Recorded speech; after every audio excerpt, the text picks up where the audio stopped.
Welcome to Stitches in Time, the podcast discussing Doctor Who the way it was meant to be watched, in chronological order, one clip at a time, starting at the Big Bang and ending with the heat death of the universe. I'm Becca, the Matrix Archivist, and I spent the last 13 years of my life meticulously editing the entire televised Doctor Who universe into chronological order. And I'm Ben, and my dreams of conquest largely involve a bag of Ruffles, a jar of mild salsa, and no witnesses. Accurate. Also joining us is, once again, Michael Nixon. Yeah, I'm not really conducive to productivity. I apologize, everybody. We're about 7 or 8 minutes into this thing, and we're just getting cracking. I don't know. Here's the thing about productivity: is I'm gonna part the kimono a little bit here. We watched the Horns of Nimon together. It's true. You came over and we watched the Stitches edit. I have it on Blu-ray, and we chose to watch this. I have a question for you about the Stitches edit. For a second, I thought you meant you had the Stitches edit on Blu-ray, and I was like, oh, can I get a copy of that? Yeah, it's very cool. I have to ask, what generation VHS did you use for the Horns of Nimon in the Stitches edit? Because I'm pretty sure this is a copy of a copy of a copy. I've got copies of the American Red Dwarf pilot that have greater clarity of picture than this copy of the Horns of Nimon. Let me know if you want a crisper Blu-ray rip of anything. Probably everything. No. You got to keep the 360p DivX file you're currently using, because God, the crunch took me back. Did someone give Becca a DivX file? What a step in the right direction. Honestly, I started this. It was a .real player file when I first saw the edit timeline. Wow. I feel like I started this project long enough ago that might be accurate. Stitches in Time, sponsored by Kazaa. Yeah, Becca turns on her computer, fires up Adobe Premiere Pro, and it takes 7.5 minutes to load because it has to load 15-year-old video codecs that are unsupported. It also has to load like a 21-day long file. I mean, yes, that's a small detail. Just a little bit. Becca's just out of frame as the server farm from an episode of Stargate, just running the real time, whatever. Lordy. Rendering that thing is like trying to render Toy Story. It took them a day to render a frame. They would cheat that by. There are certain shots when the camera's not moving where they cheat it by pre-rendering a flat background. It's something we were talking about that last time because I had Toy Story on behind me. Yes, we did have that. Did get flagged by YouTube, and I had. Yeah, I told you. It. Yeah. Stunning. Oh, wow. Not this though. This is. What you should do is superimpose the text satire over it next time and see if that does it. It's good you didn't do the Backrooms because they're making that into an actual movie. Like that's. Oh. This is the original Backrooms, though. Truly, is this Windows 95 OpenGL screensaver? Yeah, that's like We Have Doom at Home. Yeah, we have Doom at Home, and the way you play it is don't touch the computer for 10 minutes. Yeah.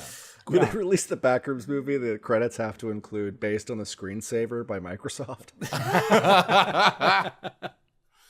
Incredible.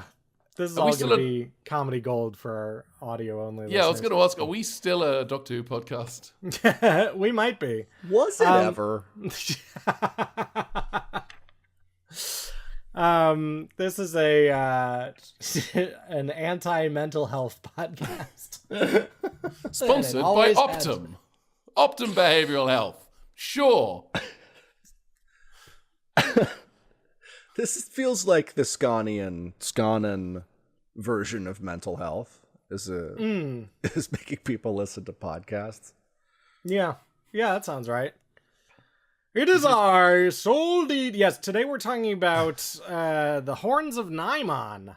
Lord Nimon! Lord Nimon! It is I, Sardid. Which is an hour and 31 minutes long in Stitches in Time. It is. I need to know, because we did notice a couple of hard cuts in the TARDIS scenes. What didn't make it into the Stitches cut? I mean, very little. Let's There's a sequence of the Doctor trying to fix the TARDIS, and then every Hanna-Barbera library sound effect plays at the same time. But there's definitely a hard cut right before that happens. Come on, old girl.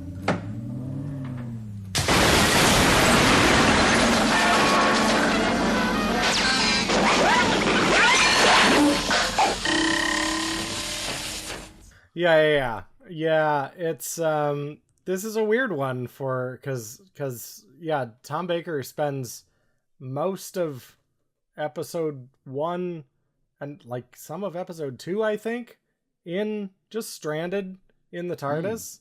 Gotta be stranded somewhere. Gotta be stranded somewhere. It's my favorite Michael Jackson song. Gotta be stranded somewhere. There's not much, but I've cut a solid 40 seconds out of this full episode. 40 seconds? Mm-hmm. Wow, that's almost a full TikTok's worth of content. Mm-hmm. You should do TikToks that are the bits you cut out. I should.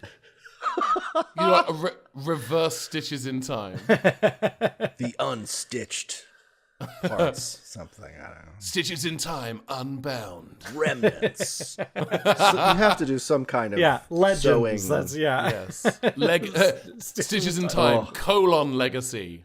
The Stitches in Time extended universe. Yes. Yeah, exactly. No, that's the novelizations of the parts that Becca cut out. The Tegrat novelizations. We'll start with, honestly, the first episode and a half of Castrovalva. Yeah. Mostly in the TARDIS. Yeah. This is a random numby. A Randy Numby Jenny. A Randy Numby Jenny. That's 2854 BCE. So that's fun. Before Commodore Electronics. Is it? Now, when you say Randy Numby Jenny, would in this specific case, would it be a horny Numby Jenny? I think we have to. We have to. I'm so sorry, everyone, but we have to. Yeah, it's a horny Numby Jenny. Look, I'm sorry too. There's nothing I can Randy. do about it. Yeah. This is a very horny episode, but not in the good, fun way. You're gonna get a DM from Georgia Tenor like, how did you know our reverse safe word? Counterpoint. I think you can trace an entire generation of British furries to this serial. This is either definitely... this or next season, or in season 18 with the cat guys. Those are pretty much your two, right? From the Baker era. The Nimon has a lot of other crimes to answer. The 80s is kind of where almost all of the Doctor Who furry content, classic Doctor Who furry content exists, because Horns of Nimon airs on the cusp, the end of the 70s, start of the 80s. And then you've got the cat people. And then you've got Perry turned into a bird. Mm-hmm. And then you've got Survival, which is cat people all the way down. Mm-hmm. Yeah. It's toe to tip 80s is just Doctor Who furry content. Oh, and let's not forget the cactus people. The cactus person. That's basically That's furries. shortly after this as well. Yeah. I would say slash fic about Megloss, but it's more poke fic. Yeah. Anyway. Moving on. This is a Fourth Doctor, Romana, and K9 episode. It's the four-parter. David Brierley? Brierley. Brierley, is, yes. yeah. David Brierley, who does not do a very good K9 voice. Let's be fair.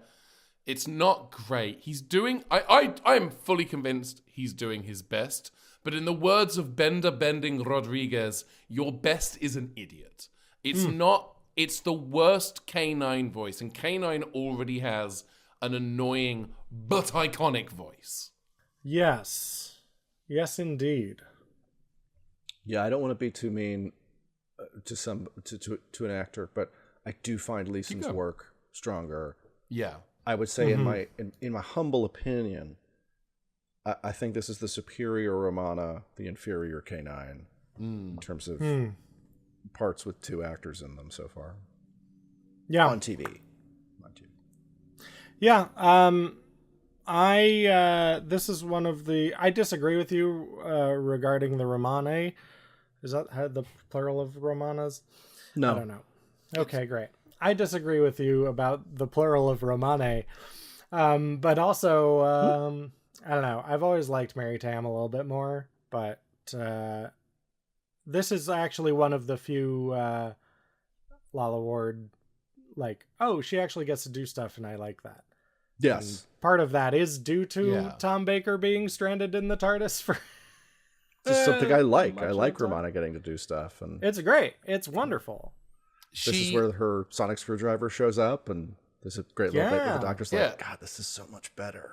The Doctor absolutely tries to steal Romana's Sonic. And Full. Romana's like, excuse me, I would never let that out of my sight, you idiot. And then, 27 seconds later, she puts it down and doesn't pick it up again. Fully slams it down, too. Get up! Into the hold!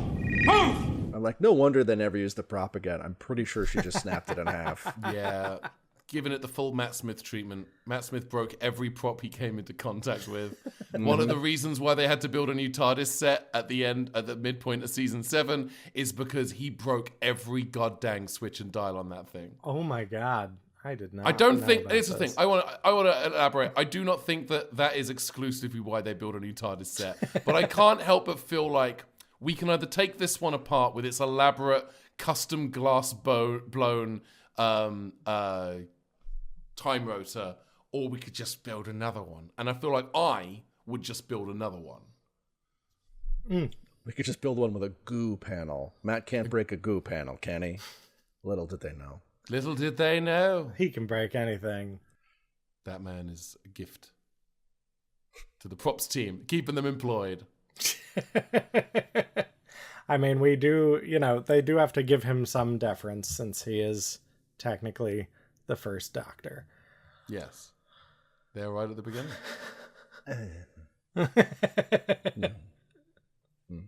This isn't a fight worth having anymore. I feel. Hang on. Wait a minute. I want to throw a controversial spanner in the works. I think there is a solid argument to be made that Matt Smith is actually the second Doctor, because we do see the TARDIS in that clip from Castrovalva, and we know, even though we as the viewer do not see it, we know that Peter Davison's Doctor is in there. That's an argument to be made. It sure is. It's no better or worse than your every distinct actor who appears as the Doctor is their own individual Doctor argument, which I hate for 1,000 years. I don't think I speak for every Doctor Who fan when I say this, but I also might be safe in saying, thanks, I still hate it. There's a good chance some folks agree with me on that one. Yeah, that is fair. Okay, speaking of your diabolically absurd order of Doctors, I do, as a Romana fan, I asked you to part the curtain, Ben, you sick freak who is my friend and I love. What's the deranged order of Romanas in this Oh, sure. project? It's quite simple. Yes, I will happily part the trench coat and Oh, that's good. Ooh, that's the best one yet. Let me just flash you a little bit and let you know what's going on down here. yes, the order of the Romanas is Hang on one second. Sorry, I actually have the paperwork here with that information on. It's the correct order of Romanas. Oh, thank God. Okay. Unfortunately, the BBC has the incorrect order of Romanas. Is Mary Tam the second Romana? Yeah. What? Okay. Here, that's fine. My biggest concern, and I don't know if we caught this on the recording earlier, but my biggest concern in asking this question was if the first Romana turned out to be some voice actor from Lockdown, I was going to leap through the screen and be like, no, it's not Google. Ghibli bobble. It's not them. They're not the first Romana. I won't have it. No, of course not. And Michael, you're the third Romana. It's not in the edit yet, but Wait, have you added the game of Rassilon to Stitches no, in but Time? I mean, I feel like maybe I should. And if you don't add the audios, I guess I replaced Juliet Landau as the third Romana, which... What are you gonna do? Juliet, come on the pod, argue it out with me. Boy. Okay, so Romana, I'm glad she gets to do a lot in this episode. I love Romana, in particular this Romana. This season also has, I think, City of Death, which is like my favorite. Yes. And I'm gonna have to wait. I think I have to wait 6 or 7 calendar years before you reach the City of Death 70s parts. Yeah. Well, there's some. Actually, the City of Death is the reason that Lala Ward is the first Romana, because of the exploding Jaggeroth ship. The Spaghetti Man, yes. Spaghetti Man, yeah. Pesto the Spaghetti Man, that's right. Mm-hmm. Pesto Biscotti Man. Pesco Biscotti Man. One of the actors who played the Nimon, I'm told. Oh, we haven't talked about that on the episode yet. Let's pivot. Hard pivot, No, Michael. yeah, hard pivot. Michael, Michael, don't you have a surprise fact to share with us? Well, I was looking up, because I am going to have a full-on 5-minute Michael ramble about how great Saldid is later. I was looking up the actor who plays Saldid, and the TARDIS Data Core, the much reviled, beloved Doctor Who wiki, lists not only the actor who plays Saldid, but also the 3 actors who are sort of the suit actors, the body actors, the physical actors of the Nimon, if you will, and then the voice of the Nimon. And all 4 of these names are, each of them is the most British name you've ever heard. Like, in a sort of Schrödinger, all 4 of them sort of way. Let me take you on a trip here. Please do. Robin Sheringham. It might be pronounced Sheringham. Might be pronounced Sheringham. Which only serves to make it more British, I feel. Yeah, true. Hello, I'm Robin Sheringham. I was a giant bull boy on a British television show at the turn of the decade. They painted me quite dark. We don't talk about it. We don't talk about that. Is it problematic? I'll never tell. Nimon. 2. Another incredibly British name in a totally different way. Yes. Bob Appleby. Fantastic. Love their mozzarella sticks. Ends with a Y, not 2 E's. Yeah, there's one Appleby. The most British way to do it. It might be Appleby. I hope not. I think it's Appleby. Appleby seems... Hello, I'm Bob Appleby. All right. Do you think he goes by Bob because Robert Appleby would be way too British? Hello, I'm Robert Appleby. I really Get hope your that mouth he around Robert Apple. Just say it. Say I was Robert gonna Appleby. say, I think his name is a British tongue twister, which is probably why he went by Bob, because Robert Appleby is going to break I'm your Robert mouth. Appleby. I just hope he runs it together and he just calls himself Bob Appleby. Robert Appleby, Bob what a bottle of water. Yeah, Bob Appleby is really the British Bob Loblaw. Blah, blah, blah. Bob Appleby. Bob Appleby. Bob Appleby. Bob Appleby's log blog. Number 3. And the middle name here, I'm just going to... So I have the context. It's pronounced St. It's spelled St. John. St. John is how you spell it. This guy's name is Trevor St. John Hacker, which is also my cyberpunk name. Yeah, I feel like the St. John in there is what makes it... It's like so British because of that, but you take it out and you've just got Trevor Hacker, like international super spy. Also, you've got Trevor Hacker. Trevor Hacker. Trevor Hacker. Trevor Hacker. Trevor Hacker. I feel like the Trevor only Hacker. reason St. John is pronounced that way is because of like just that's the Britishism of just like we don't bother to pronounce all of the syllables in a thing. So, you know. Yeah, I was going to tangent on this later, but since you brought it up, until I started doing the most exaggerated comedy British accents ever.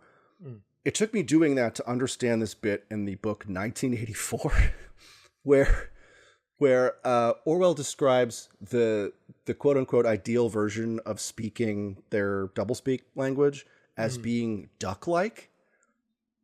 They have this sort of duck-like quality of speech, and I never really understood it until I said something like "Trevor Acker, what a bottle!" I'm like, that's quacking. That sounds like a duck is losing its mind in a pond. I will say this about the name Trevor Hacker. It absolutely sounds like a villain from the 90s Johnny Quest reboot. Yes. Hi, I'm Trevor Hacker. That's a guy who drove a spider with an eye. That is a guy who got at least part of his episode was rendered in CG because it was the cool cyberspace episode. When I say spider with an eye, what I meant to say, of course, is the walking eye, which is a way sicker phrase. I want to apologize to the Quest heads out there. Okay, so the voice of the Nimon. A fourth equally British name has entered the chat. Please welcome Clifford Norgate. You might know him as an ingredient in a Milky Way. Hello. My family watched the North Gate. I'm Clifford the Big Red Dog.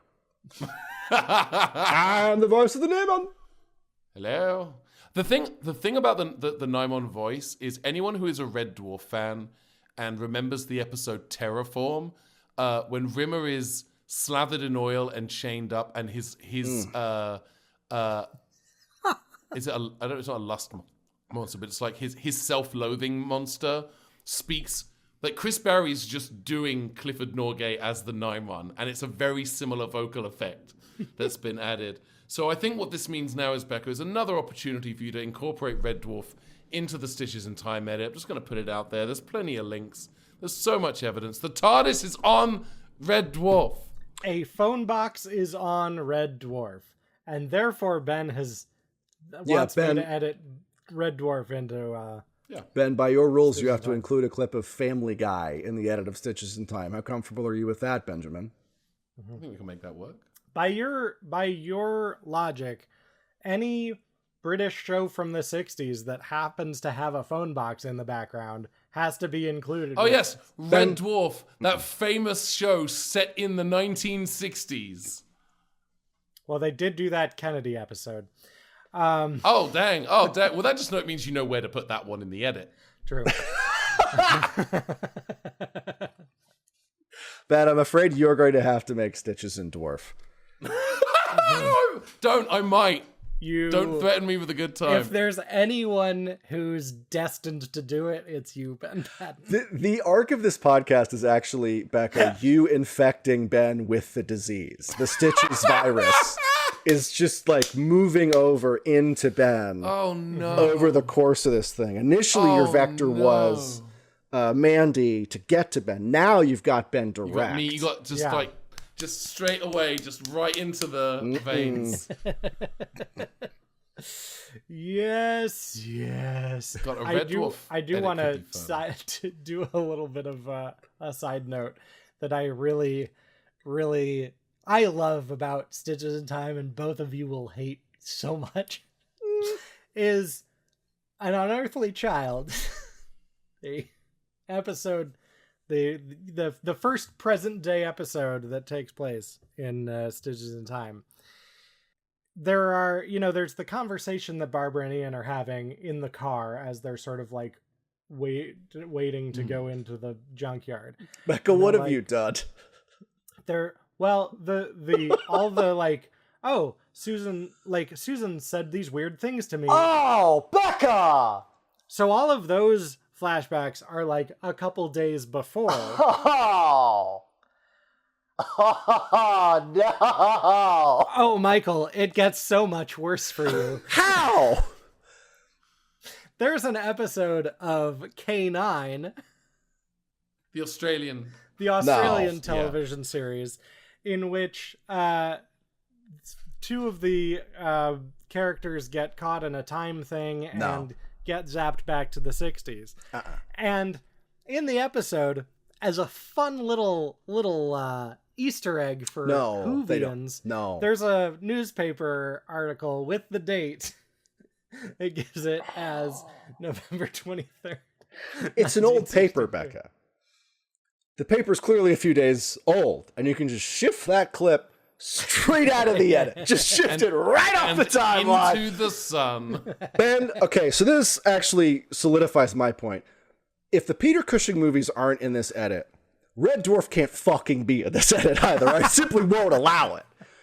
If my guy can't be in this, if my guy can't be in here, none of your guys could be here either.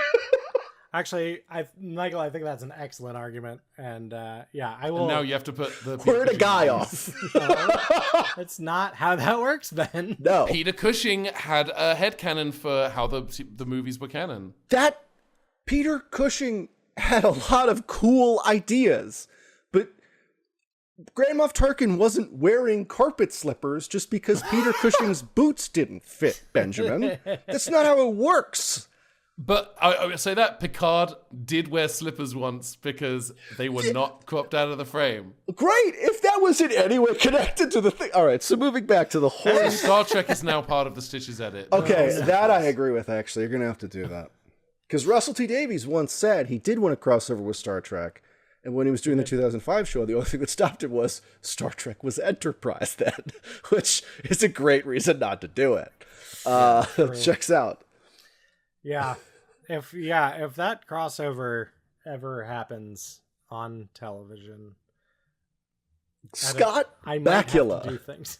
meeting David Tennant and Billy Piper, or Freema Agyeman, or Catherine Tate, but it would have been David Tennant's doctor walking around the NX-01, bumping into Seth MacFarlane, doing a cameo as an engineer. A true And there's your Family Guy first set. connection. Oh, shit. Oh, Yes! shit. I did it to myself. It's all in there now. It's all in the same motherfucking snow globe. So, the Horns of Nimon. Yeah, we really don't want to talk about this story. I mean, I do. I love the Horns of Nimon. I didn't realize I did, but I do. I will say this. I have spent my whole life thinking that the Horns of Nimon was garbage. And it turns out there's one actor who's really into his role and doesn't chew the scenery, choose the foundations of BBC Television Centre. Burrows his way into the ground like a fucking gopher. You might say he parts the curtain Yes. in a very dodgy special effect sort of way. Yes, he does. But this watch, I was like, wow, I am actually really enjoying this. This is so much fun. I have a controversial new take for Gallifrey 1 next year. I'm very excited to premiere it here on Stitches in Time. Soldeed, best classic Doctor Who villain ever? I think he's up there. I'm going to say something even more controversial. I think Horns of Nimon is better than Chowder.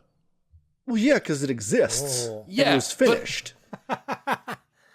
all my favorite things are things that exist and are finished. Ben truly prefers things that don't exist, though. We have to... I want them to go back and animate Horns of Nimon, even though it exists in its entirety.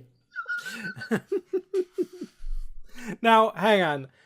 I actually think this is kind of brilliant because the actor who plays Soldeed does turn it into a cartoon. Like, that is just what is happening. Yeah. And Soldeed is like he fell out of a Lower Decks episode that is, for some reason, parodying Flash Gordon. It's brilliant. yeah, I think what they need to do with Horn of Nimon, they need to do an animation, but instead of like taking the existing audio and like, I think they just need to take Soldeed's lines and keep those intact and hire like cartoon voice actors to do the Doctor and Romana and all the supporting cast and everything. Just to really match that episode, that energy. Mm-hmm. The meme's gone around a lot, and the answer on this one is Soldeed's the human and everybody else is a Muppet. Yeah. For this one. Hell yes. Oh my god, that's it. That's perfect. Yeah. Soldeed's full name, fun fact, is Soldeed Software. There's a little joke for British PC gamers who bought PC games anywhere between 1998 and 2020, I want to say. All four of you, welcome to the pod. There was a budget PC game range called Sold Out Software where games were a $5 or it was $3 for a $10. And that's how a lot of people got like Grand Theft Auto 2 and Worms Armageddon for $5. How a lot of people got Worms Armageddon. I wonder who you could be talking about in this. I couldn't possibly hypothetical comment. What if you jumped up your own butt, Becca? What if that happened? We are doing the Stitches in Time podcast. We exist within that space, Ben. We live there. I had so much fun watching The Horns of Nimon this time around. There's so much, like... Firstly, there is the cargo hold where all of those Luke Skywalker clones are being held. Are they dead? No. They seem to be in some sort of suspended animation. S Club 7. I love S-Clubs. them. There ain't no party like an S-Club party because an S-Club party is going to be sacrificed to revere the Nimon. I think the thing is that set gets reused in Chowder, and I love it. It just gets painted a lighter gray, and it's like, yes, yes, optimize your budget, BBC, do it. Fantastic. I love that. And Michael and I were pointing this out as we were watching it. Is again, so many of the I forget what planet they're from. They're the people in those yellow uniforms that are being held in. Anna. They're from Anna. Yeah. They're from Hannah. They are Hannah Waddingham has kidnapped a bunch of people to be extras in Ted Lasso season 4, and they're all here. It's S Club 7, Ben. The S stands for sacrifice. We know that. But they all look like slightly worse copies of Luke Skywalker. It's like they watched the person doing the costume and hair design on this watched Star Wars for 4 minutes and was like, yeah, I think I could basically do that. That's the vibe of every single one of those people, and I love it so much. My favorite thing is that one character. I do not remember any of these characters' names. Sure. There's that one character, and there's that girl who's like, this guy is he's gonna save us all. And he's like, no, I'm not. I just look like Mark Hamill. I'm not Mark Hamill. Yeah. For 4 episodes. Actually, okay, brilliant. Speaking of that dynamic and that character's name, this episode is full of like crazy alien names and Soul Deed and Sold Out Software, yeah. Yeah. And the girl's name is Tika. That's like a space name. The guy's name is Seth. Yes. Yeah. Uh-huh. Just a dude named Seth. Yeah, he's a very green guy. That's what's the name of the guy from Dune? Is it Doug Idaho? Duncan, Yeah. Idaho. Duncan Idaho. I'm sorry, Duncan Duncan Idaho's the greatest name in science fiction. You left the back part of the name out, Ben. No, because Seth is there now. Seth. I mean, Seth. come on. Make some space in your heart for Trip Odometer. I'm sorry. I'm very proud of that name. Okay, it's fair. You did good work on that one. Yeah. I come up with banging character names. It's Chet Vagabond is still a top tier character name. the way we named a ship after him. Also, speaking of names, so the other 5 sacrifices, not only not named, not credited, do not exist. They don't speak, I think, at all. There's they are definitely there's no space in the credits for extras or anything. I will say, Classic Who. there's one blonde in the sacrifices who is doing the single most eye acting I've ever seen an extra do in one of the scenes where Romana's talking to the rest. She knows she's on camera and she is giving it everything. She's making a ham sandwich on screen. She's giving you the ham. It's incredible. with her eyes. She's doing it. One of my favorite moments from this, specifically with regard to that group's acting, is in the beginning when the ship is like starting to shake and it's having all these problems, and it cuts to the cargo hold and there's that panning shot across all of the Anethians, and they're all like, shaking on the set, but they're all shaking in very different ways, and it's just very clear that they're all on different spaceships from the person next to them. It's very cute. It's perfect. Absolutely incredible. Yeah. I think that Kenny McBain sat down with those sacrificial prisoners who didn't speak and said, listen, Kenny McBain being the director, for those of you who are not aware, listen, if any of you open your fucking mouths. You are not getting your voucher for lunch at the BBC canteen, and you won't get to sit next to Mr. Blobby. Have we filmed Mr. Blobby yet? No. Mr. Blobby has not yet appeared on television, but that's because we cannot contain him. We have yet to capture Mr. Blobby. And if you go in the canteen, maybe you'll be the one to capture Mr. Blobby. And then you'll be revered. You'll be celebrated as king of the BBC. Or queen. But it is 79, so probably not. And while they were in the canteen, they grabbed a handful of chicken nuggets for the effect where those asteroids hit the TARDIS. Oh my God, yes! Oh. That scene alone caused the launch of KFC in the UK to be dialed back a full decade. Those bastards tried to kill Tom Baker! I love that. Also, I really liked the effect of the extruded force field. It's I like, love it. Oh, It's very so nice. good.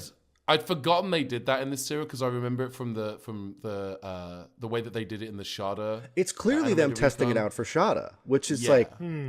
I love seeing that in shows. Yeah. Like they're prototyping it for that. Yeah. Which is neat. It's so good.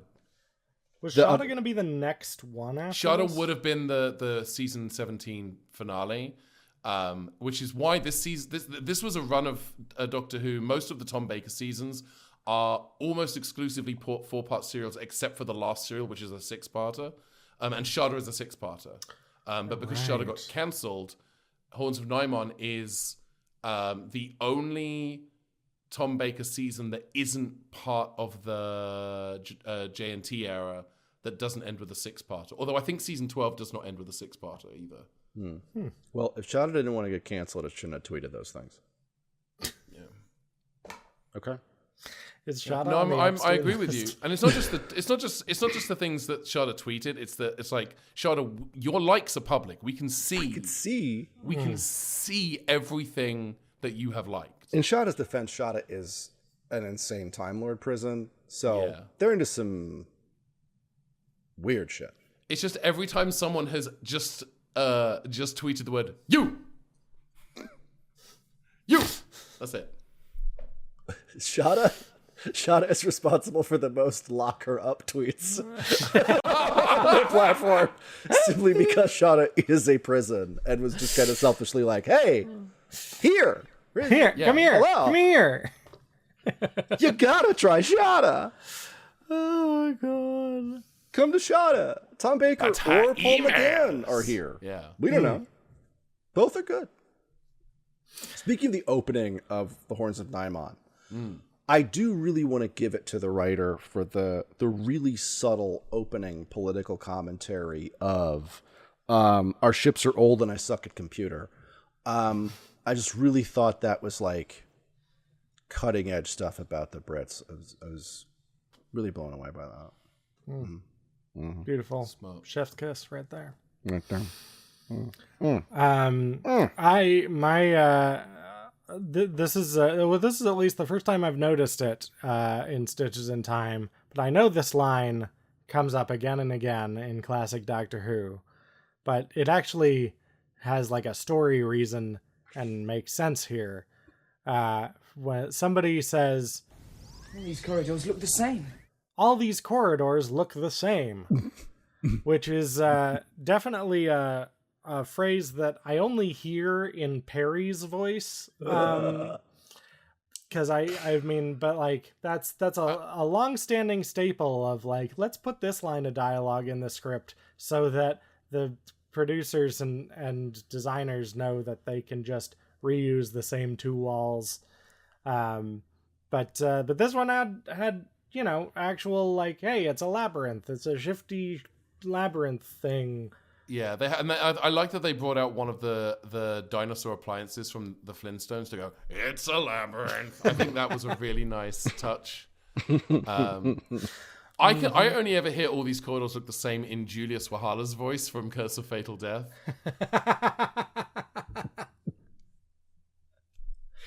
It is I, Soldeed. Soldeed. He says it like he's his own hype man. I love it. He's the best. Soldied. When he has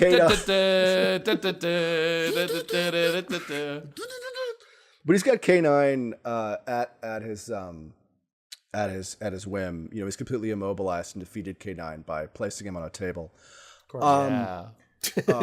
Just wrecking his shit.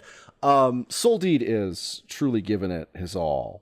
And he's talking to like a tin can on a table, and he's going for it. I haven't actually said the actor's name yet. I'm sorry, Graham Crowden, another stupendously British name. This guy is giving it.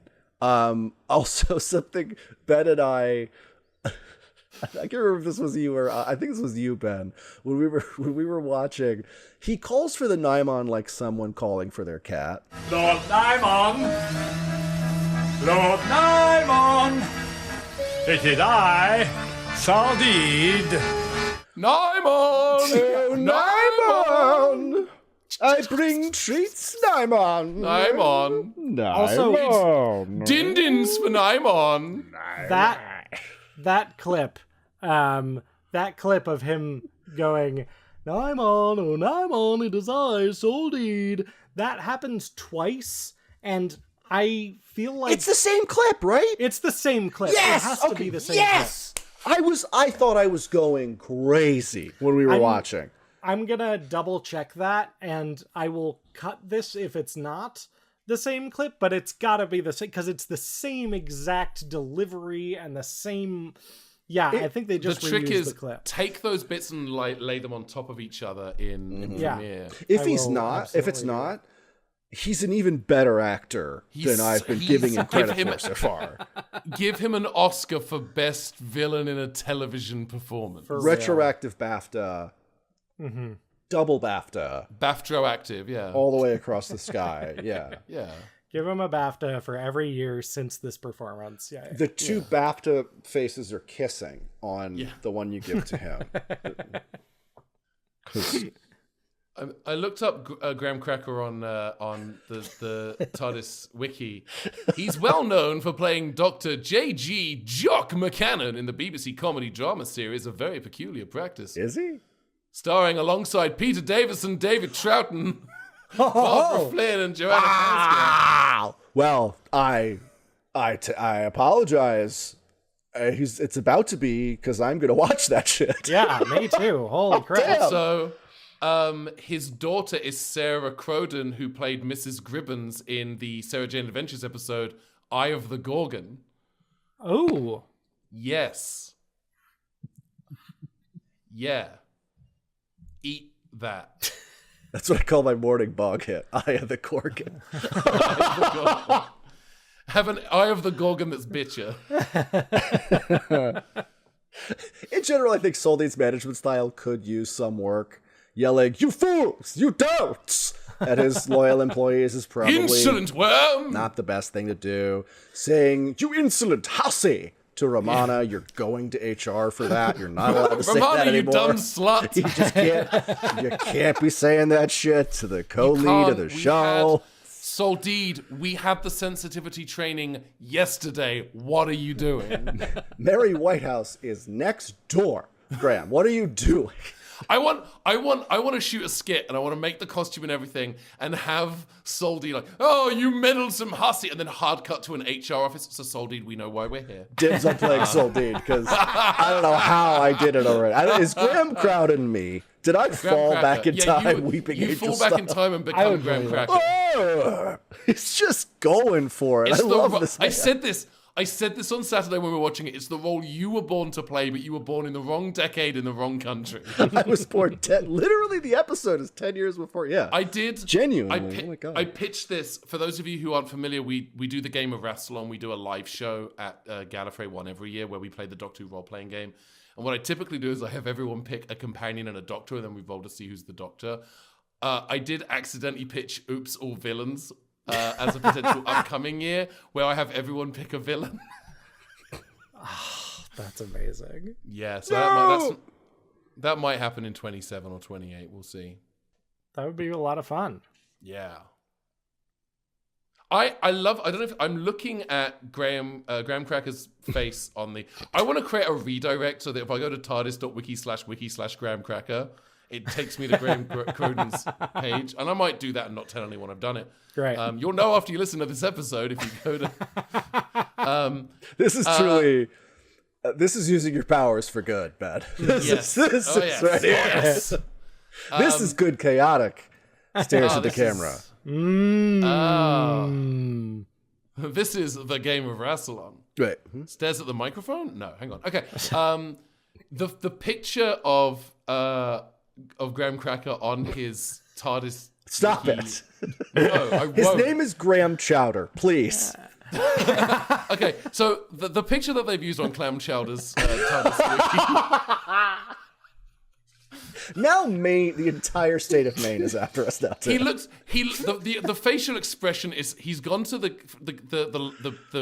lunchroom fridge where he's had to put off lunch. He knows he's got a fucking bomb-ass sandwich in there with the dipping sauce and everything, and he goes to open it, and someone's taken his fucking sandwich. And that is the look on his face. And that's him turning to someone else in the break room who's got a little sauce right on the corner of their lips, and is going, "Did you take my sandwich?" That's the expression on this man's face. If you're not looking at it right now and you don't agree with me, you're going to 7 separate discrete hells. To be fair, I am rifling through my mental Rolodex of all of the frames in this entire episode. I'm like, yeah, no, that's the facial expression. He's got all 4 parts. Is that one? I blended that aioli myself. You know it's him. Like, you know. This is the guy. He doesn't put his name on the bag, and he's mad. And it's Don't Steal Soldie's lunch. Yeah. There's some wacky shit in that sandwich. I don't have to tell you. Oh, yeah. Mm-hmm. There's There's just a bottle of lettuce and amphetamines. It's just a sandwich and a bottle of amphetamines. That's it. It's bread. It's wet bread because he's soaked it, marinated in 5 bottles of 5-hour energy. You think it's an M&M cookie. Oh, no. Those are the pills. Spirin, where's my Spirin? Okay. Is this one of the only Doctor Who serials in which someone gets shot directly in the ass? I really need to ask that question. What a hard pivot. I love it. Because the Nimon fully blasts the old priest guy on the second planet, just tears his ass right up. Right. It's directly pointing at his ass. It's incredible. It does take a hot minute for that mummified priest man to acknowledge that he's been ass blasted. Because they played the visual effect cue, but I guess they didn't cue the actor that it was happening. I feel like that's true of every single laser that gets fired in this episode. It's just like, because, and I want you to know this is not like Star Trek in the 60s where they would film it and then later paint in the visual effect. This is all done in camera using equipment on the sound studio, and whenever they would plan a laser beam, they would basically have to map out how that visual effect is going to go, frame that shot, lock it, do the shot, and if the actors don't react in time with you will see it all throughout classic Doctor Who, people falling over before or long after they've been hit by a staser blast. Also, there's a point in this episode where the 4th Doctor says phaser, and Michael said, is he allowed to say that? Is he allowed to say that? Which does mean for Tom Baker's Doctor, which I cannot remember where in the order we placed him, for Tom Baker's Doctor, this story canonically has to take place after the Assimilation Squared comic that IDW did, because where else is he going to learn the phrase phaser? No. Riddle me this, Batman. At the end of that comic, they undo the comic. It's one of those stories that annoys the shit out of me. Like most big finishes. Cut that. Keep it. Double it. Put an echo on it. Yeah. Make it sound like Soldie. Soldie. Yeah, we'll fix that in the Soul dub. It just sounds like an air horn. That's just all it does. He's pointing the staff. It is I. He's coming down to the WWE ring. He's pointing the staff at guys. He's got the big collar up. So, the blue corner. I'm gonna. There is. So right now I'm listening to a Terry Pratchett audiobook on Audible. I'm listening to Pyramids, which is I think the Of Mars? 7th or 8th. No, it's just Pyramids. Oh. It's either the 7th or 8th Boring. Discworld novel. I forget which one in the order it is. It's book 7 according to the Google search I just did. It is I, read. Sutek. It is read, and the reason I bring this up, I've been meaning to tell you this for weeks. It's read by Alfred Enoch, who you might know. That's It's William Russell's son, isn't it? William Russell's son that he had in the 90s. Oh, He's wow. a tremendously talented actor too. He's so good, but there's a voice he's doing for the character that is. What if Soul Deed chilled the fuck out? Unless. I have no concept of what that could possibly sound like. It's just Soul. It's like if Soul Deed, instead of being hammy over the top, it's what if Soul Deed was angry all the time, but like didn't want anyone to know he was angry. Wow. That's the energy. He's like an evil, not a vizier, like a priest character. Anyway, Michael, you need to listen to this book. I feel like you would get a real kick out of Pyramids. Yeah, for sure. Pyramids. It's a standalone Pratchett. You don't need to have listened to or read any of the other ones to. But it doesn't say pyramids of where. So how do I know? Oh, I can't tell you where the pyramids are from because that will ruin a fucking incredible joke that Terry Pratchett does. Are they from Mars? No, they're not from Mars. Well, okay. I don't know about this. Where else would you put... I don't even know where else you would put pyramids. What's the point of having pyramids if they're not of Mars? Becca, I'm gonna text you a word. Okay. And you're gonna see the word, and Michael is not, because I want to get the text message from Michael when the word is said in the audiobook that just says, "Oh, fuck off." So I'm gonna text you a word, Becca. I'm excited. The word is Soldy Pyramids of Soldy. of Mars. You can't say this word out loud, but it is said exactly how you think it is. Soldy. Jesus fucking Christ. All right, well, we'll Fucking love follow Terry up when I Pratchett listen to so this much. book. Stitches in book. No. Stitches I've- in Discworld. Pyramids is a book that you would hate, Becca, because it does incorporate a small amount of time travel or time bending. You would have to stitch it. Despise it. But I you would- love it, Michael, because you fucking love it. I would have to physically tear pages out and glue them back in where they go. Yeah. It's just it's people on Tumblr do it. It's bookbinding. It's fine. No, you don't. You don't want to bind it. You got to let them breathe. Come on. You deform the feet. What if they're into Book binding. Yeah. Okay. Some of us are really into book bondage. putting the B in BDSM? The B stands for book, and the D stands for dictionary, and the S stands for sexual, and the M Still stands for masochism, actually. There's a Book, whole Dewey Decimal dictionary, System, sexual, but consent is the key. Yeah.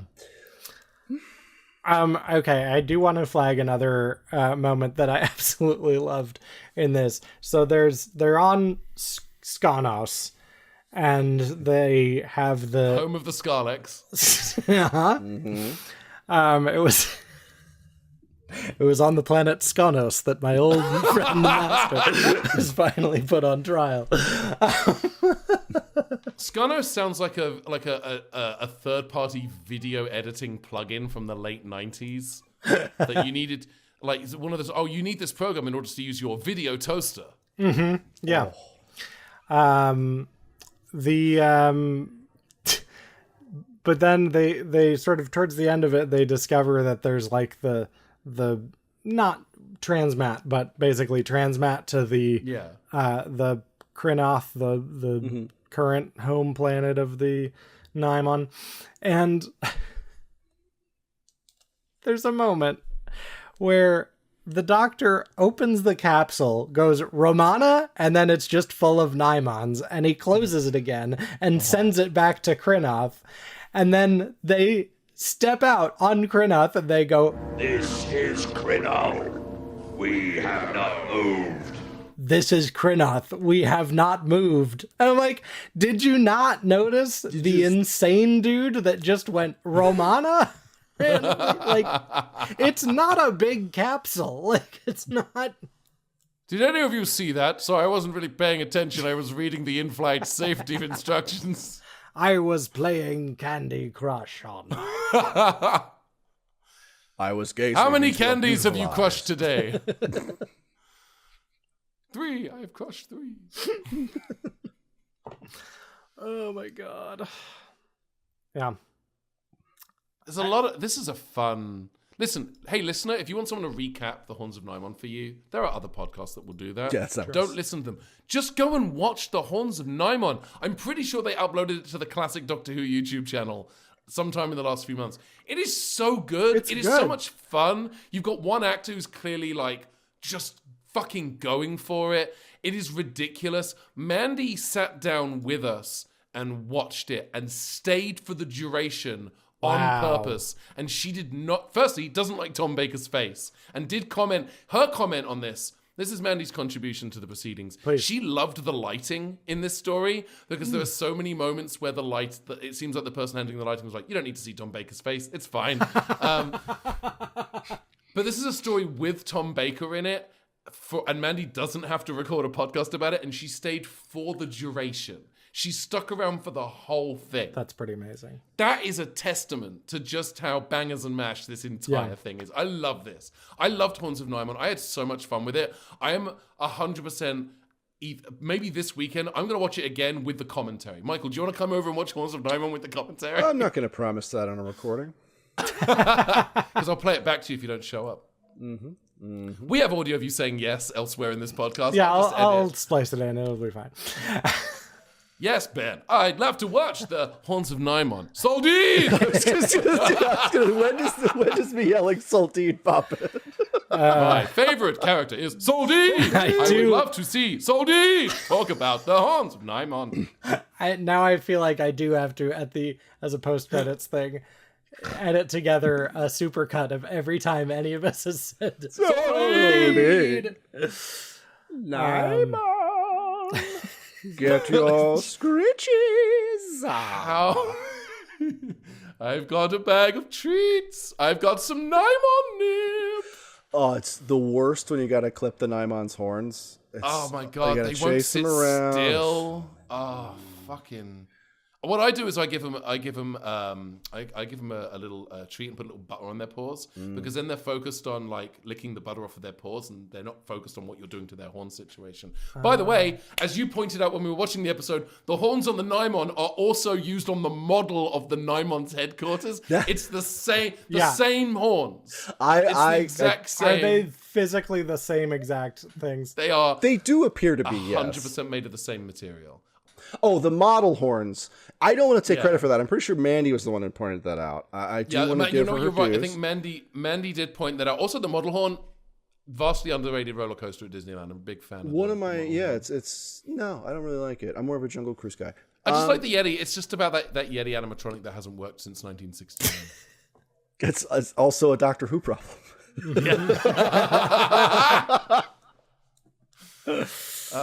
We're not so different, you and I. Yeah, Russell T Davies is like, hey, do you want to air 2 seasons of Doctor Who? And they're like, nah, but we also have a broken Yeti that doesn't do shit. I'm like, sign us the fuck up. In that case, let's do it.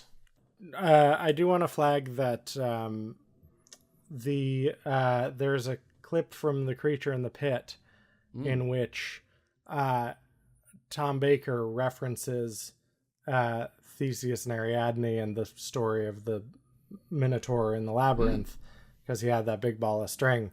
And we haven't talked about the main chunk of Creature in the Pit yet on Stitches in Time, but we have talked about that clip of Creature in the Pit. What a perfect show. I do feel like that being 2 adventures before this, kind of lazy, but in Stitches in Time, it's like a whole 4 million years before this. Yeah. So it does raise the question of, hey Doc Hoops, why don't you have the string anymore? Why don't you have another ball of string? It was clearly an important memento. You carry it all the time. What, say I, the fuck? Yeah. Also, I really love the way that they incorporate the labyrinth into this story. I really like that it's like, the entire facility is like a giant circuit board or whatever, and it's the circuits moving, and that's what's changing the labyrinth. I thought that's really actually cool. A really fun sci-fi way to do the labyrinth of the Minotaur. I really, really like that. Same. That's very much my jam. Yeah. I feel like cheap sci-fi TV really lost something when we used up all the military surplus panels. Like, it was a golden age of just going to an airplane graveyard and just grabbing a bunch of stuff. Like, especially in 1979. Like, it worked for this serial, it worked for Alien. I genuinely mean it. Like, I think that, like, there's something about specifically the end of the 70s into the 80s where there's this, like, ubiquity of the military downsizing and industry downsizing, particularly in Britain. And it provided so much, like, cheap technology for the background of sci-fi shows. Like, genuinely, I think it was like this great resource, not just for Doctor Who, but also for, I mean, in 79 as well, you have Alien, which that set is just like the set designers going to an airplane graveyard and grabbing everything off the shelf. I mean, it really does lend this realism to everything. I mean, all the way back to the unit era of Doctor Who, all the way through to here with these like very cool computer scopes and things in the background. It's just this odd. This is the thing I put together watching it this time, or watching an older sci-fi show this time. I'm just like, oh, no wonder there's all this like bric-a-brac in the background. They just went to a place and got it, which is awesome. Like, imagine. I love it. That is really cool. Now every That's set really has cool. to be like polished and 3D printed and, approved by 12 people. I miss grimy. Yeah. I mean, I think that grimy sets, I think this is something that, obviously I'm going to talk about Red Dwarf because I have a brain problem. I think this is something that Red Dwarf kind of mostly manages to they keep that kind of griminess, particularly once you get to like Red Dwarf 3, where the set design is directly inspired by Alien and Aliens. But even then when you get to like the Dave era and they go a little bit on the nose by painting the bunk room red because it's Red Dwarf, that's a little on the nose, but they still keep that kind of grimy, slightly shitty vibe to it. I think that, I think the Starbucks set as well, like that Starbucks, that's particularly in season 6, that Starbucks set is just beautiful, is gorgeous. The end. Thanks for letting me rant about Red Dwarf for a little bit. I'll do that edit at some point. I'll let you know when it's done. I mean, I feel like that was such a cool like thing about Star Wars when it originally came out, was like the world felt so lived in because everything was just kind of beat up and you had these kind of various references to sort of days gone by that sadly we then had to watch happen. But Cyberpunk was a warning, not a good idea. all allegorical sci-fi is a warning. Yeah. All allegorical sci-fi is like, hey, this is actually now. This is now, and we've amplified it to make a point. I saw an article recently about how like science fiction has like gotten less allegorical and like now it's too literal, and I'm like, yeah, because we keep electing Emperor Palpatine and you guys aren't fucking getting it. Like, yeah, maybe they had to turn Strange New Worlds into a comedy show so people can at least enjoy it. It's just a joke machine now instead of actually doing Star Trek stuff. You can't. We live in the Torment Nexus. Yeah. So when you make a Torment Nexus TV series, it has no bite because we are living in it. Right. The funny thing is, we are living in the future Star Trek promised, because there's the Third World War and eugenics war coming right on up. It's happening hard and fast. Coming up real soon. LA had the Bell riots this year. They were a little late, but we had them. We did it. We did miss the Irish unification of 2024, though. I do want to say that was a we missed still have time. opportunity. No, wait, no, we don't, because it's 2025. Yeah. Maybe Data's got the year wrong. That's the other thing about Star Trek people forget about is they have no idea what happened in the 21st century on most of their ships. Like, all that stuff got lost because there was, again, a nuclear war where 900 million people died. Just don't worry about it. Wiped all the technology with the EMPs and shit. So a guy had to build a warp ship out of a missile. And the only other technology in that place that worked was a jukebox. See Star Trek First Contact, which I guess should be in the Stitches edit now. Sorry, Becca. Anytime we mention another piece of media, you have to edit all of it in. Dark Shadows. Columbo.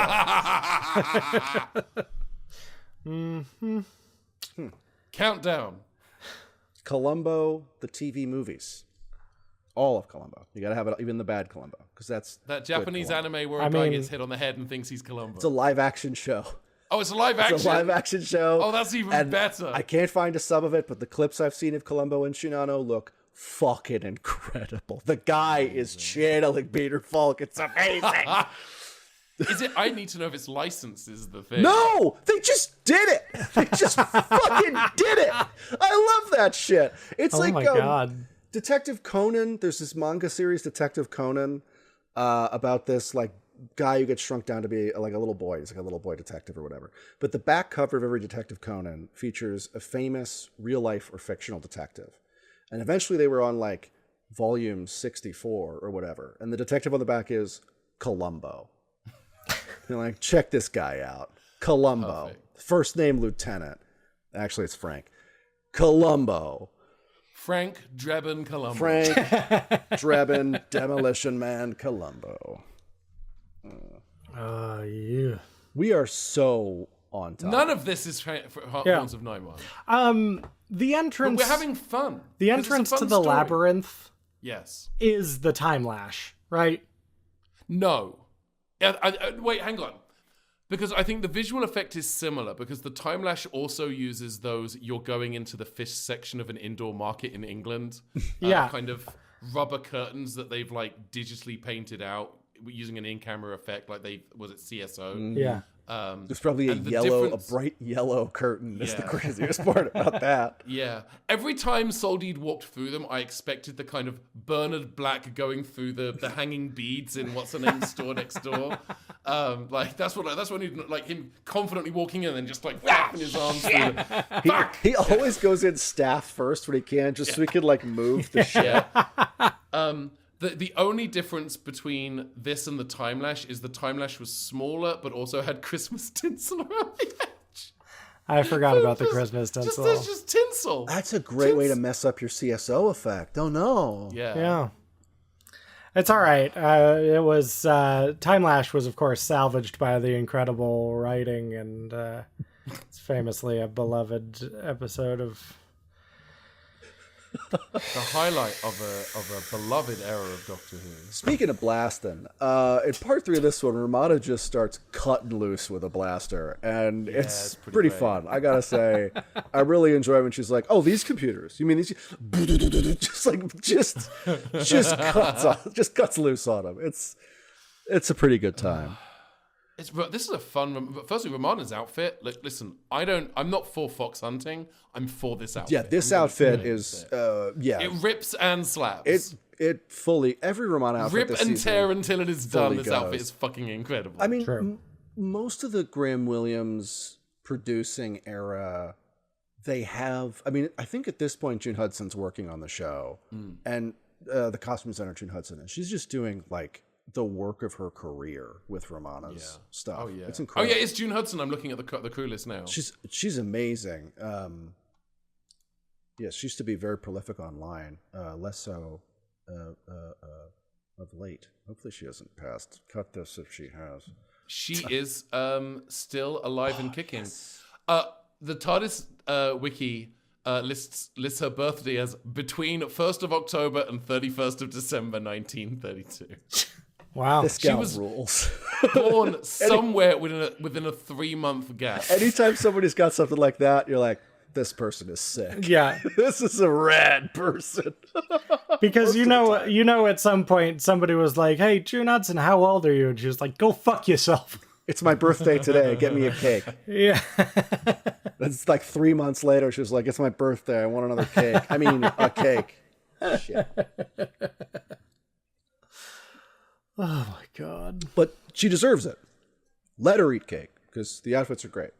Oh, the outfits are She also designs Tom Baker's season 18 outfit, which I controversially quite like. You like the burgundy Baker? Yeah, once Baker throws out the shoes and just brings his own boots from home, which June Hudson designed the outfit knowing he was going to do. And plus, he only wears the whole thing in the first serial, The Leisure Hive. And that season 18 suit was designed to be modular. Like, he was never supposed to wear the whole thing again, you know? So, I think it gets a lot of flack unfairly. I don't hate it. I think the thing I don't like about it is the start of the question marks. Yeah, that is unforgivable. But also, that is something that June Hudson didn't want to do, and she was pressured into it by J&T. It was like, well, we can market the question mark. Money! Well, it was an even crazier ask. I know we're way far afield right now, but I apologize, but I love June Hudson's... Anyway... Jonathan Nathan Turner said to June Hudson. Jonathan St. John Trevor Hacker asked June Hudson, design a new kind of collar for a shirt. And June Hudson, being a fashion expert, was like, that's actually impossible. Like, she's got a great line about like the collar, the design of the collar is like the design of the shark or something like that. I'm butchering the hell out of this quote, but she's got a great line about that. And it's like, as a compromise, I used a very old style of collar, and John insisted on the question marks for branding. But I just really enjoy, of all the absurd assignments people have been given in Doctor Who, like invent the interior of the TARDIS, or, you know, come up with, make Bessie. Just make Bessie. Go for it. I think invent a new kind of collar that is cool is one of the most deranged things I've ever heard someone asked. That is right up there with Rick Berman asking the visual effects people to make something 12% more mysterious. I fucking love it. Oh, that's good. That's a good note. Have I told you that story? I'll tell you that story in detail. We'll do it off, Mike, because I'm sure the people listening are like, Jesus Christ, it's a Doctor Who show. The sirens behind me are actually, that's the fan police. Those are the sirens. They just passed me. They whizzed past Those my are the horns of apartment. Nimon. Yeah. Wait. Oh! Joke police. Trevor St. John Hacker is chasing me right now. They found me. I don't Daniel. know how, but they found me. I've become the Nimon. Nimon. Nimon! Oh, Nimon! Come get your scritchy. I did that one already, sorry. Nimon.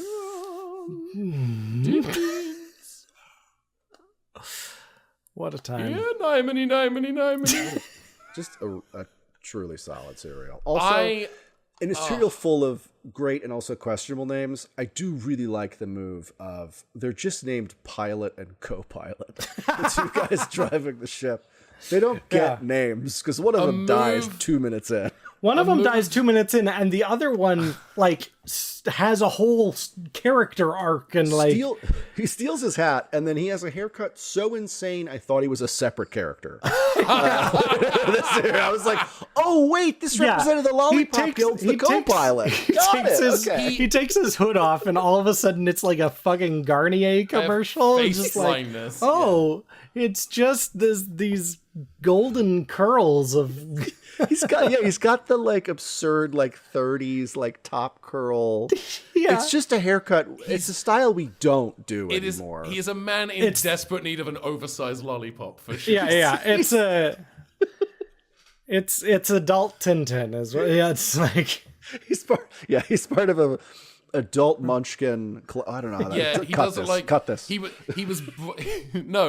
was brought up as a Munchkin and then further up as a human is I think what happened. Mm-hmm. And then he took a trip to New York to find his real dad, and that's and he was played by Will Ferrell in the movie. Yeah, actually, he was canceled for stealing Munchkin valor. Brutal. We represent the Lollipop Guild. The guild. Yeah. Well, he wasn't paying his dues, is the problem. What? You said he looked like a particular actor. And I can't remember who, but there's something about his face that reminded me of Stuart Lee. And then something about his body that reminded you of someone else and I don't remember who it was. But I said it was like those two actors that stepped into the transporter from The Fly. I don't recall. I just remember calling him representative of the Lollipop Guild because of the haircut. And he's got the little, like, the classic sci-fi shoulder ring thing going. Yeah. I love it. Mm-hmm. It's solid stuff. It's a great... it's so much fun. The Horns of Nimon is, I think, it's another example of Doctor Who fans in the 80s got together and made a list of these are the good ones and these are the bad ones, even though we haven't watched half of these because they're missing. And they have not budged on their opinions in 4 decades. And that is the greatest... I would say that the mire, the swamp, the fucking treacle that Doctor Who fans have to wade through today, particularly if they are just now exploring classic Doctor Who, is people saying things like, The Horns of Nimon is bad. No, The Horns of Nimon is fun. It has one actor who's going over the top. And maybe he shouldn't have, but I'm so glad he did. It's got people saying things like The Gunfighters is bad. The Gunfighters is an incredible... fun 4, I think, episodes of television. It's got people saying, "Oh, you can skip the rescue. If you skip the rescue, I'll come after you personally if you skip the rescue." That is an incredible 2-part. That might be my favorite. That's genuinely my favorite Hartnell serial because it's like a modern script fell backwards through time. Yeah, I recommend it all the time. It is modern Doctor Who with 60s Doctor Who sensibilities. It's the twist is genuinely good. It's so good. If Russell T Davies had decided to remake that in Eccleston's first season, I would not have been angry about it at all. I would have been. I don't think you want to remake old serials, but I get it. This is perfect. Mm-hmm. Yeah. Just film that script. Don't even rewrite it. Yeah, it's the right length. I mean, it's perfect. Yeah, it is. It is just dialed in perfection. Oh. The War Machines is another banger, and that's one that I think there's a thread on Gallifrey Base right now, and yes, I read Gallifrey Base. I'm sorry. You are the one who's left on that one, friend. Yowza. Yeah, it's fine. Release yourself. Ben is the reason I know that there's somebody on Gallifrey Base who's doing a watch through of Stitches in Time and blogging it. Yeah, see, that's a good reason to be on Gallifrey Base, is to make that discovery. Okay, fine. But there was someone saying, my controversial opinion is the War Machines is terrible. It's like, no, that's not a controversial opinion in the Doctor Who fandom, because that's what people have been saying since the 80s, despite the fact none of them have actually watched it. The War Machines is a banger. I love the War Machines. I had never seen the War Machines before, and they included a trailer on it for another classic Doctor Who DVD, and I was like, oh, I need to watch this. This looks incredible. And the pacing is a little slow, and they do kind of shove Dodo out the door a little bit. That's not handled very well. And it does introduce Ben, who sucks, but the War Machines as a whole. Hey, don't say mean things about my friend Ben, okay? No, you mean Ben, the companion Ben? No, I meant Ben Paddon, the creator, writer-creator, and one of the lead actors in the sci-fi comedy audio drama Jump Lead season 2. Yeah, let's hear them out, Becca. Let's hear them out. Yeah. Sorry. Yeah. Can we take a little bit more time to talk about Romana's fashion choices? Oh here? God, please! Sure. Yes, you know I will. It is British fox hunting chic, but it is worn with flair. It is. I think this is kind of the height of June Hudson dressing Romana as a member of Gallifreyan aristocracy, which is her character. Like she's better than the Doctor. Like academically, in terms of societally, like she's better than the Doctor, and so she's dressing like a toff. She's dressing like a posh piece of shit fox hunting person. But it's a subversion because there are prisoners who are going to be sacrificed, much as foxes are sacrificed in the hunt, and it's subverting that by having her wear the fox hunting outfit as she is actively participating in the liberation. Like I fucking love it. It's amazing storytelling through the costume design. I adore it. I love it so much. I'm glad you mentioned that because in my dumb American brain, I was like, oh, she's in a horse riding outfit. That's nice. Missed a little context there. Me too. Thanks, Ben. Thanks, Ben. you piece of garbage. Hey, don't say mean things about my friend Ben, first and second Doctor companion. Oh, love his work. The companion. Michael Cries. Yeah. Michael Cries. I do Same voice as Michael Caine. We've decided. Michael Cries. Don't I mean, matter. he's just Michael Christ. the most Cockney person in all of Doctor Who. Wakey, hey, Doctor, oi, wakey. Yeah, Lovely, go. jubbly. Come on. We need It's Ben all back. over now. The Cybermen are melted, isn't it? And then that's one of the things I like Twice Upon a Time, despite the David Bradley of it all. I enjoy the Twice Upon a Time. But the person that they cast as Ben is like, oi, Doctor, wakey. It's like, no, you need to sound like you clean windows on the side. Like that, you do not sound you have never been in a club. You've never been in a bar. You don't know what a miniskirt looks like. He looked like a Blue Peter presenter. Hey, speaking of Blue Peter presenters, the girl who plays Tika in this went on to be a Blue Peter presenter for like 5 years. Well, she's great at exposition, so I know she was good at that job, too. Yep. That's Janet Ellis. Janet I like that they get people Ellis. whose name sounds a little but not a lot like Tegan and only cast people named Janet to play them. Yeah. The John Nathan Turner's barely disguised fetish. People named Yikes. People named Janet pretending to be people whose name may or may not be Tegan. From places that start with A. Australia, A third farm. It's Aneth. I said that. There was just a sound error. The microphone did it. Also, Sezom, who is the priest man who gets shot in the butt, pounded in the butt by a Nimon. Yeah!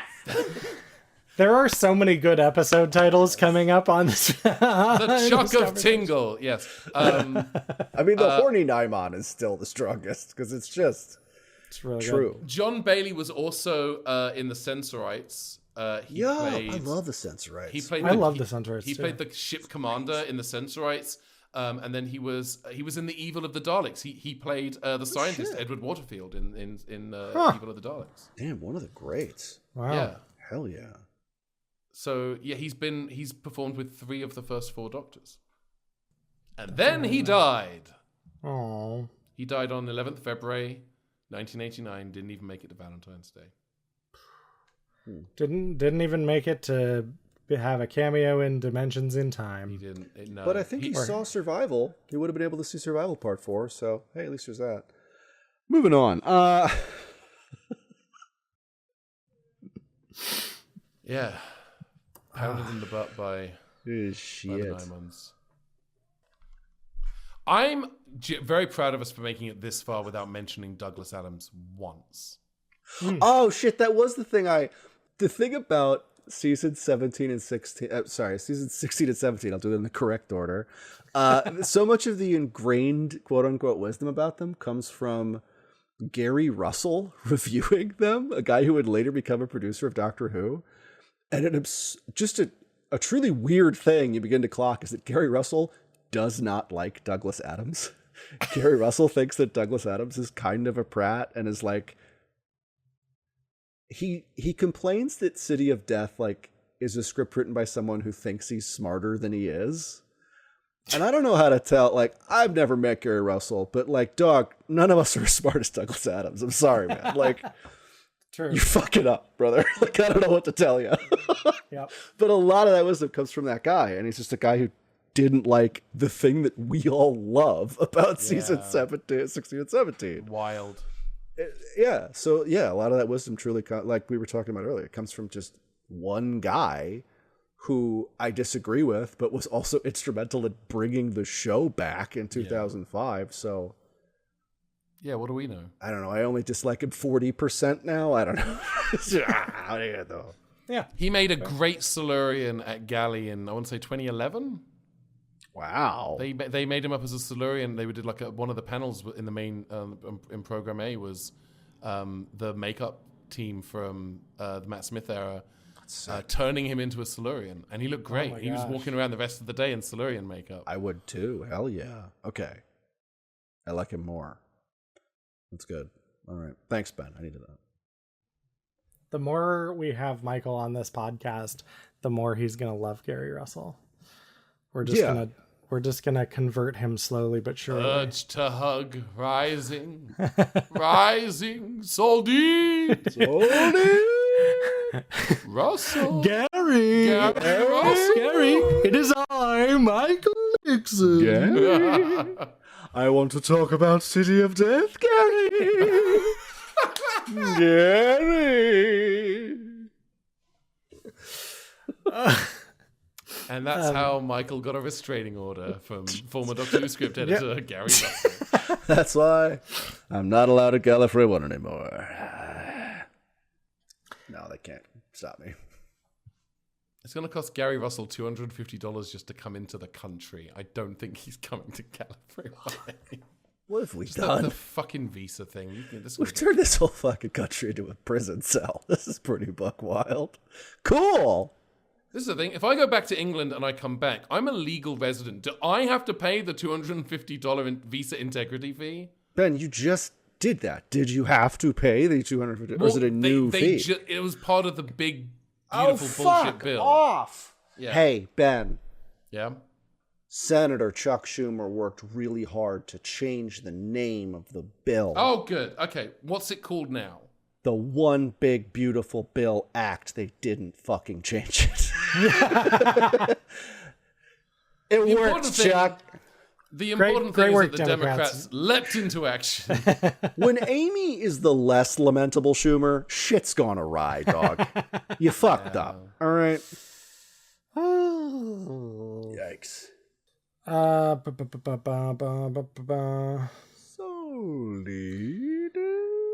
Anyway, I feel like we've exhausted the Horns of Nimon part of our Horns of Nimon episode. I can shout Soul Deed for about 5 more minutes, though. As I was The saying, soul deed is done. I think we've exhausted the Horns of Nimon section. Oh, Nimon episode. I did want to shout out. We got a good YouTube comment that I liked. Yeah. This is from @DragonInATrenchcoat on YouTube. Ooh, what an amazing handle. Just Good one? job. It's so good. Yeah, just It's a one single- dragon. I'm picturing a huge dragon and just a little trench coat draped over it. Like not even reaching both shoulder blades. It's just Yeah, there. it's just kind of taped to their back. Yeah. Stapled, I think. Dragon in a Trenchcoat says, I've been dreaming for years of making this exact project, but didn't have the time or resources.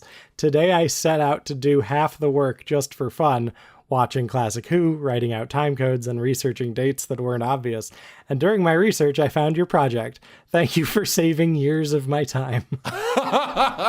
I don't see a lot of people singing your praises, so I wanted you to know that at least I personally am over the moon that you put this project together, and in almost exactly the way my brainworms wanted me to do it.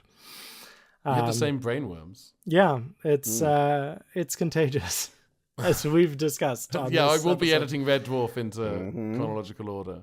Yeah. But Ben, you do realize that because there's a TARDIS in there, you have to include all of Doctor Who, right? Yeah, okay, yeah, I can do that. I'll just pull the Stitches edit and just drop it in. Also, because they go back to the Kennedy assassination, you have to include every single movie that includes the JFK assassination in it, including the entirety of JFK, which is a 3-hour film. I'm have going to to do it include- just to piss you off. Every movie that features JFK, which includes like 13 Days and stuff that didn't even have to do with the assassination. His name was John something, not Jeff K. Jeff K. JFK. That's one of my favorite jokes in Red Dwarf 7. It's not a great season, but it has some bangers, and that's one of them. I was going to do the Do You Have to Watch Red Dwarfs 1 through 6 joke, but Ben would say emphatically yes, so that's really not good. That I will say for fans of Red Dwarf, they are about to release Almost got away with it.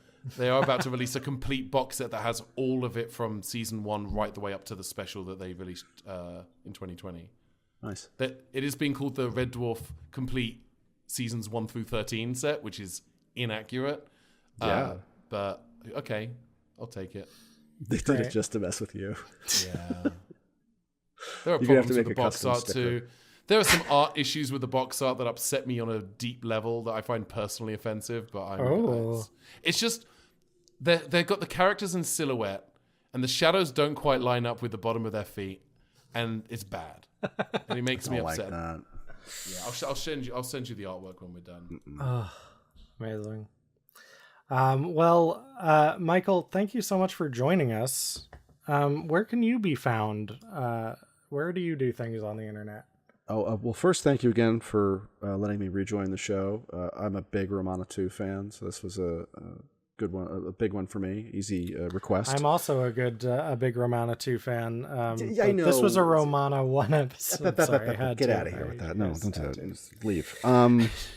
First in my heart, I guess. You could find me and also Ben on our podcast, Good Chaotic, with some other fine folks. We're a year into this thing now, which is crazy. We've got 20-something episodes by the time this thing comes out, maybe 30. I don't know, depending on when this comes out as well. We've recently released or are about to release our most recent live show, which I GM'd. It's called Go Go Random Rangers. We play the Henshin system. Things get extremely chaotic in a good way. It was a lot of fun. And also, I haven't really plugged this anywhere before. I also do scale model stuff, toy stuff, like D&D miniatures, 1/12 miniature stuff. I do that all at Instagram_figure party. And if you like the stuff I do, I've got an Etsy store, I've got an eBay store, I've got a whole bunch of links. I have a little photo calendar that's about 3 months from being extremely out of date. But yeah, check that stuff out too, if that's your vibe. That's amazing. Thanks. Yeah, and Ben, I guess remind people where you can be found since you're not a regular co-host here. Yeah, you can find me on Blue Sky. My handle is benpaddon.net. You can find me on Instagram. I'm Ben Paddon. I'm on TikTok as a Ben Paddon, but I don't really post as much there. Please listen to Good Chaotic, but he's also listened to Jump Leads, the sci-fi comedy audio drama. Season 1 is available to listen to now. We did a Christmas mini-sode in 2024, and Season 2 will be launching later this year, hopefully in September. It's funny. It's Doctor Who meets Red Dwarf by way of Sliders. And Michael was instrumental in its happening. And Becca's doing the score for Season 2. Yay, Becca! And also Ben, I guess. Yeah, and I do want to assure both Ben and our listeners that I think the score will sound better than the theme music for this season of Stitches in Time, which is sort of a MIDI disaster, but I'm too lazy to change it now. No, it's perfect. It's you can always go back. You know that, right? You can always just go back. Michael, you're not welcome on this podcast anymore. I love the new music. I mean, I think it's great. I may quote an incredibly beardy William T. Riker from the Star Trek Next Generation episode Parallels, no, we won't go back. That guy blows up. He literally, the next thing that guy does is literally explode. The last thing I want to leave folks with is something that the TARDIS wiki, Much Love, Much Reviled, refers to as a production error. And I want to read this out because I'm not sure about it. Here, hold on. During his demise scene, Soldeed begins laughing hysterically as actor Graham Crowden mistook the scenario as a camera rehearsal. However, due to time constraints, the scene had to be left in. And I just want to correct the record and say, no, my man was cooking. That was not on purpose. Please, put some respect on Graham Crowden. Come on. Mm-hmm. Yeah, leave Clam Chowder out of this. He's doing it. He's doing his best. I do feel like maybe that makes sense, but I feel like his entire performance feels like, oh, we're just doing this for camera. I can just do whatever I want. Great. He got to the end of shooting the entirety of Horns of Nimon. Great. So like, when do we stop rolling? Yeah. Oh shit! What? So what? Anyway, kids, Anyway, Don't please forget. join us next time for a tiny little clip of Revolution of the Daleks. Yay! Needs more soul deed. Everything needs more soul, dude. The soul deed is done. And that's our new podcast outro right there. Solely. The soul deed is done. Nimon. Oh, Nimon. The new theme is just a techno remix of every time we shout soul deed. And then the little underneath it is just at the times we all go, Nimon. Nimon. But it's all set to the Doctor Who, the soul deed. The Horns of Nimon, that's the name of the MIDI instrument you're going to have playing there. Yeah. Nimon. Soul deed. Soul deed. Oh, my dreams of conquest. Oh, 3. I have seen 3. All right, I'm going to stop recording before I lose any more brain cells. Okay, fine. Solely. Thanks for listening to Stitches in Time. Music by Becca McGlynn. Art by Mandy Oquendo. Logo by Ben Paddon. Produced by Becca McGlynn and Ben Paddon. Email us at matrixarchivist@gmail.com.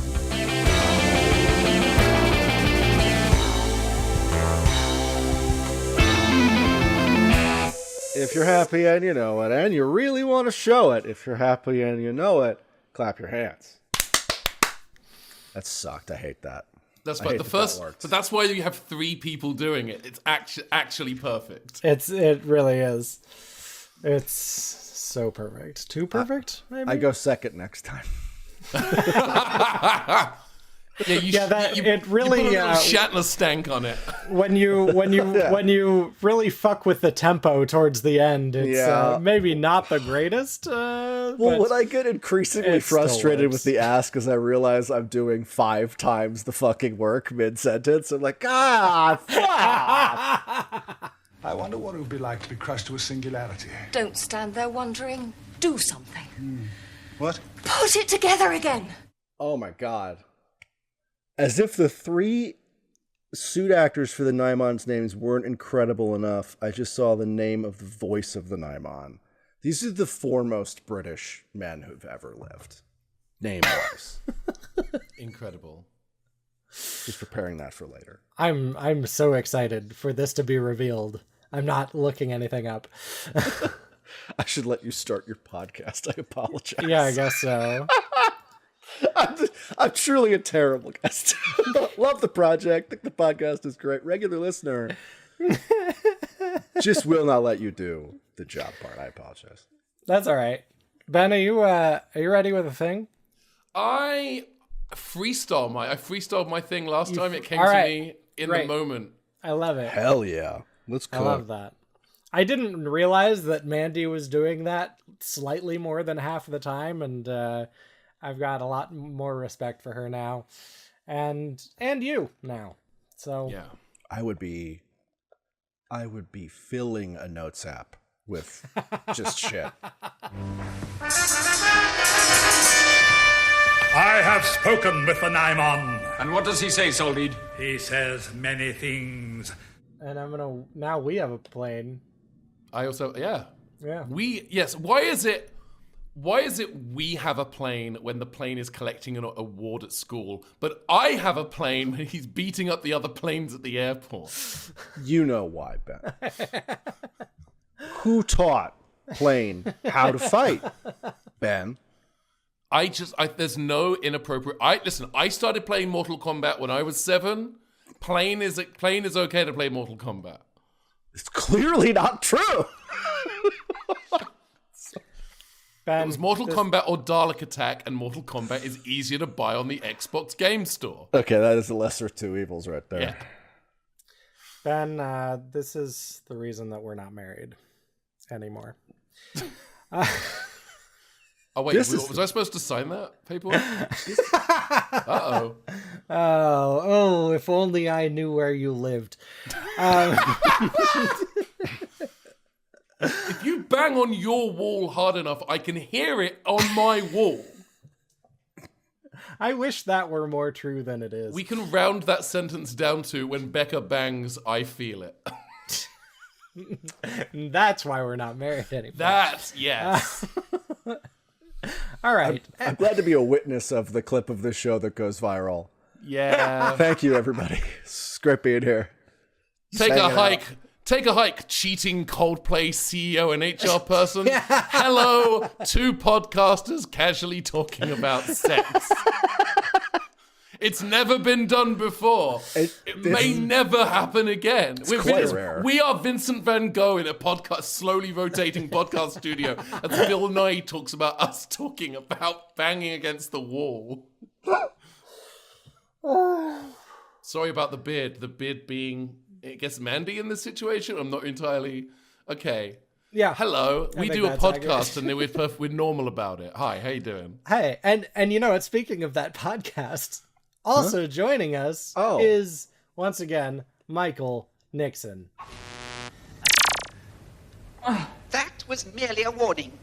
Kindly remove me from this surface. I just mean because we've already talked about so much problematic racial shit in last episode. We talked about it In Doctor Who? Oh yeah. If you pay attention. Oh. Yes, last time we covered by the end of the episode, we weren't even really comfortable saying the title of the episode that has the toy maker in it. Yes. Yes. Yeah. Yeah. Yeah, giggle is our word. No, different episode. Lord Nimon! Lord Nimon! It is I, Saldid. They may literally we be just the lost Michael. same lighting rig. Either that or he's frozen with joy. Uh-oh. Am I back? Oh, he's You're back. back. You froze for a second. Sorry Michael. about that. You froze, but now you're back. Oh, apparently my internet connection's unstable. I have no idea what that's like. Okay, hopefully things... So, I'm shaking like S Club 7 in How the many hole. times did you say Soldid and we couldn't hear it? Solid. Oh, at least twice. I definitely did some more Nimon riffing. I look forward to hearing that in the edit. I'm so excited. Every time you say the word Soldid, you say it slightly different, and it sounds like an 80s power ballad. Solid. It's getting more Michael McDonald-y each time. Yeah, you're definitely heading into a Michael McDonald-y Sting telling Soldid that he doesn't have to put on the red light kind of. Soldid! You don't go to summon the Nimon. It writes itself, truly. Lord Nimon! Lord Nimon! It is I, Saldid. Michael, I feel like you and I are the only people who like the Sensorites. I like the Sensorites. I think We it's a better good not time. be. Oh, I think I think the Sensorites suffers from the same problem that a lot of classic Doctor Who has, where there's definitely room to trim it. yeah. I'm going to say something controversial. I think the colorized edit of the War Games is better than the full length thing. You have posted this a lot of times, and I posted this on Blue Sky, and I've also said it on Gallifrey Base, and I got eviscerated for it. Yep. And Okay. it's beautiful. Well, then I don't have to say anything because other people have done it for me. What? Well, if here's the anybody thing. wants to eviscerate Ben, you can do it in the form of a 5-star review on this podcast. Yeah. I love the War Games. I love the 10-episode thing, but I think the edit does such a good job of condensing it down, particularly on the Blu-ray where there's it has a little bit more room to breathe. The broadcast version is 6 minutes shorter, and the Blu-ray has an additional 6 minutes, including the bit where they're faking out, pretending that they're treating a patient on the ambulance when they get pulled over. It does a really good job of kind of streamlining that story.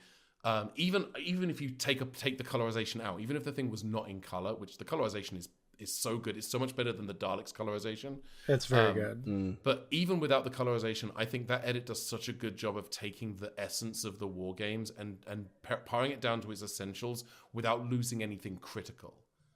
That's my feeling about the War Games in color. The War Games is such a weird one because it's the original is so you don't feel that it's 10 episodes long, I mean, that's even though fair it's and 10 true. episodes long. And I do. I mean, I do now. I do feel it when I go back and watch it after having watched the war games. I mean, that's in fair. color. I think that I feel like in the colorization edit, my biggest problem with it is that because the stuff with the Gallifreyans and all that, it takes up more of it. It feels like it drags, that part of it drags more. And then I'm like, oh, well, that's sort of weird because I felt kind of rushed through the War Games part of the War Games. But I also think when people talk about how much they love the war games, I think most people are just talking about the last 10 minutes. Oh, well, I'm not one of those. I honestly think most people are like, oh, it's such a 10 episode epic. The Time Lords are introduced, and we learn about who the Doctor is, and it's like, that's not the whole story, but that is the thing that everyone seems to hang their hat on. Yeah. No, that's fair. I really like the sort of like mystery of like I think my favorite part of the War Games is like that unraveling of the mystery of so like good. what is happening. Are we like actually traveling to different times, or because it's not really what's happening, and so what is happening? Like it's very, I don't know, like that part of me, that intrigue is my favorite part. And I think that intrigue still works. I think it's a testament to how much of the war games works, that when you cut out 2 entire prison escapes, it still holds together really well. Yeah. Like I was, when they announced that the next colorized edit was going to be the War Games, I was like, I don't know that that's going to work. That's 10 episodes. That's 3 more than the Daleks was, and you got the Daleks down to 70 minutes. How are you going to get this down to 90? And my feeling is they did it. I really liked the War Games in color as an edit. But if you say that on Gallifrey base, you get murdered. I mean, or if you say that within punching distance of Michael Nixon, you get murdered. Yeah. Becca hates it because you have to drop all those colorized clips into Stitches in Time. That is true. God, I'm still working on the Daleks one. It takes for fucking ever. It's the stark change in the music that's going to throw me off, unless you're keeping the same audio. Oh no, I'm keeping the same audio. That will. No, I'm just doing the visuals. So this is a great journey of life. They're parasitic nomads who've been feeding off your selfishness and gullibility. My dreams of conquest. Oh shit, they fixed the shadow. I was just looking at the box art and they've actually fixed it. Well, that's the most important thing in this episode, definitely. Yes. The thrilling Red Dwarf box set subplot. Well, the listeners have been wanting to know how this was going to end up for The very War long Red time. Dwarf box set coming soon Yeah. to finish. This is going to be an after the credits thing, so that I can let some tension build. Yes. Put some music behind it, like previously. Yeah. Previously on the podcast you're currently listening to. And now the continuation, because there's 10 more minutes of this shit. Anywho, I'm sorry. Go on, Michael. no. This is Go the on, exact Michael. kind of madness I invite in my appearances, and thank you for giving me a home to really bug out. Welcome back, Romana.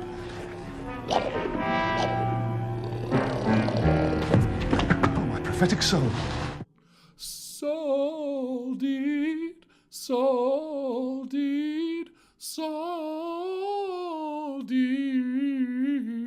Okay, that's it. That's been recorded, by the way.